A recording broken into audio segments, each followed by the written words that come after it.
सभी विद्यार्थियों का एक बार पुनः मेरे इस YouTube चैनल पर हार्दिक स्वागत है। वास्तविक संख्याएं अपन पढ़ चुके हैं। 8 क्लासें मैंने अपलोड कर दी हैं। कंप्लीट चैप्टर हो चुका है अपना। तो अब अपन को ये देखना है कि बोर्ड एग्जाम में किस किस प्रकार के प्रश्न पूछे जाते हैं। मैंने सन 2012 से लेकर के गत वर्ष तक जितने बोर्ड एग्जाम में प्रश्न पूछे गए हैं सभी का कलेक्शन किया है और आज आपके लिए हाजिर हो रहा हूँ। तो देखो, सन 2012 में जो प्रश्न पूछे गए हैं वो 2 इस प्रकार हैं। इससे पहले मैं आपको ये बता दूं कि इस पाठ का जो अंक भार है वो 3 अंक का है। एक प्रश्न 1 नंबर का आएगा और दूसरा प्रश्न 2 नंबर का आएगा। इससे पहले जो एनसीईआरटी की सिलेबस चलता था अपने राजस्थान बोर्ड में, तो इसी पाठ का वेटेज है वो 4 अंक का था, जिनमें से 1 नंबर का एक प्रश्न फिक्स था और ये 2 की जगह 3 का था। बाकी कोई भी इस चैप्टर में चेंजेज नहीं है। अगली साल के बाद में हो सकता है तुम्हारी किताबें चेंज हो जाए। एनसीईआरटी सिलेबस गवर्नमेंट लागू करने की कह रही है, तो ये चैप्टर जो का त्यों रहेगा, इसमें कोई भी फेरबदल नहीं रहेगा। तो आप देख लो, 2012 से लेकर के अब तक के जो लेटेस्ट सभी सवाल हैं उनकी सूची आपके सामने है। सन 2012 में जो प्रश्न आया था 17/8 का बिना लंबे विभाजन प्रक्रिया के दशमलव प्रसार लिखिए। तो ये सवाल अपन क्लास में कर चुके हैं, आप लोग कर सकते हो आसानी से। ये आपका होमवर्क होगा, इसको आप होमवर्क में करना है इन सभी प्रश्नों को। और जो भी प्रश्न आप लोगों को नहीं आए तो उसके लिए मैंने एक सुविधा प्रारंभ की है। ये मेरा व्हाट्सएप का नंबर है, आप इस पर आवश्यक हो तो जो भी क्वेश्चन आपको कन्फ्यूजन में हो या जो भी क्वेश्चन आपको नहीं आ रहा हो तो इस नंबर पर आप उसकी फ़ोटो खींच के सेंड कर सकते हो, आपको उसका सॉल्यूशन मिल जाएगा। या फिर अति आवश्यक हो तो आप इस नंबर पर कॉल भी कर सकते हो, ये मेरा कॉलिंग नंबर भी है, लेकिन अनावश्यक कॉल कोई नहीं करेगा। तो जो जो प्रश्न आपको आ सकते हैं वो आप सब कर सकते हो और लगभग सभी प्रश्न अपन ने क्लास में करवा दिए हैं। तो ये देखो 17/8 है, ये अपनी क्लास में ले चुके हैं अपन। बिना लंबी विभाजन प्रक्रिया का दशमलव प्रसार लिखिए। तो 17/8 का अपन लिख सकते हैं। हर के अभ्यास गुणनखंड करके देखेंगे 2 या 5 के अलावा है तो अशांत 2 और 5 है तो वो शांत, तो ये दशमलव प्रसार इसका शांत है, कर सकते हैं। एग्जाम्पल मैंने करवाया हुआ है क्लास में। यूक्लिड विभाजन विधि से 196 और 3820 का एचसीएफ ज्ञात करो, ये भी सवाल मैंने करवाया हुआ है क्लास में। तो आप लोग इन दोनों सवालों कर सकते हो। सन 2012 में 2 प्रश्न यही पूछे गए हैं बस। इसके बाद में बोर्ड एग्जाम 2013 में 1 नंबर का जो सवाल था वो है 44 और 99 का एचसीएफ ज्ञात करो। इसको चाहे आप अभेद्य गुणनखंड विधि से करो, चाहे आप इसको यूक्लिड विभाजन विधि से करो, कैसे भी करो, पर इसका एचसीएफ निकालना है, अपन को निकाल सकते हो। तो ये आराम से आप लोग कर सकते हो। इसके बाद में उस बड़े से बड़े धनात्मक पूर्णांक को ज्ञात कीजिए जो 396, 436 और 542 को विभाजित करने पर शेषफल क्रम से 5, 11, 15 रहता है। इस प्रकार का एक एग्जाम्पल किया है अपनी ही किताब का। इसको हल कैसे करेंगे? हल करने के लिए 396 है, इसमें शेषफल कितना बच रहा है 5, तो 396 में से 5 की बाकी करेंगे 391। 436 है, शेषफल कितना बच रहा है 11 की बाकी करेंगे, कितना बचेगा 425। इसके बाद में 542 है, 542 में से बाकी करेंगे जो भी शेषफल है 15, इसकी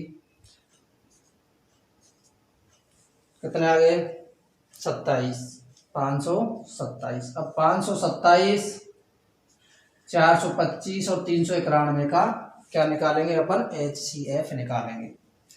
तो ऐसा सवाल अपने एक एग्जाम्पल करवाया मैंने क्लास में, आप पिछली क्लास को देख सकते हो, उसी प्रकार का ये सवाल है। अब 2014 में जो प्रश्न पूछा है वो 3/625 का दशमलव प्रसार शांत है, शांत आवर्ती है, दशमलव रूप भी इसका लिखना है।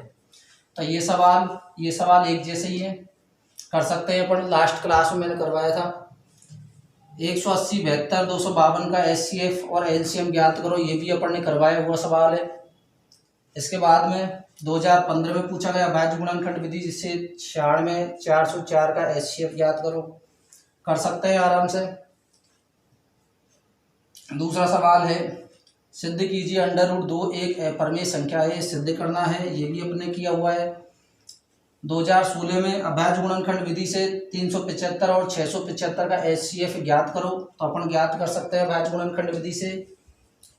दूसरा प्रश्न था √6 एक अपरिमेय संख्या है, सिद्ध कीजिए। तो 2016 तक ये सभी सवाल हैं। 2017 के बाद के जो सवाल हैं वो मैंने यहाँ पर लिख रखे हैं, आप लोग देख सकते हो। 2017 में, 2018 में, 2019 में इस प्रकार के सवाल आए हैं। आप चाहो तो इनका स्क्रीनशॉट भी ले सकते हो। आपके नज़दीक से मैं इनको दिखा देता हूँ।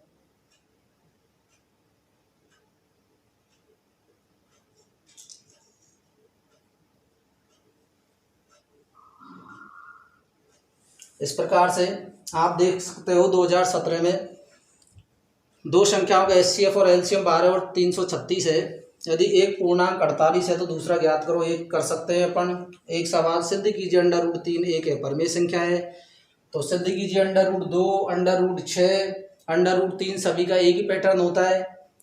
2018 में पूछा गया सवाल 196 का अभाज्य गुणनखंडों की घातों का योगफल लिखिए, तो 196 का अभाज्य गुणनखंड अपन कर सकते हैं और जो भी उसकी घात है उनका योगफल ज्ञात कर सकते हैं। विविध प्रश्नमाला का पहला नंबर सवाल है, आप लोग करके देखना। और नहीं आए तो मेरे को व्हाट्सएप पर आप मैसेज कर सकते हो।